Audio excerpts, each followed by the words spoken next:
Please welcome me, and I'm gonna get you an update on the Craftsman easy to walk mower.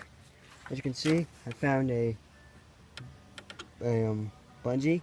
I bungee tied the bell handle, so when I want to shut it off, I just push this, and it pops it out. When I want to retie it, I just push it down.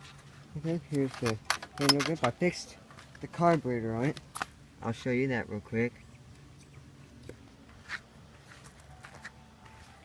Let's see if it'll crank. Let's see if it'll crank.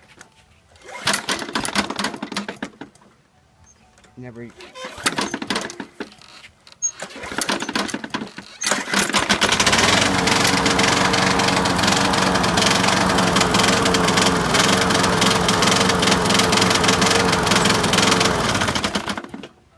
As you see, I fixed it. It works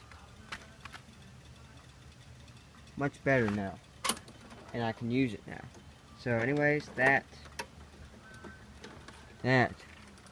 will be it.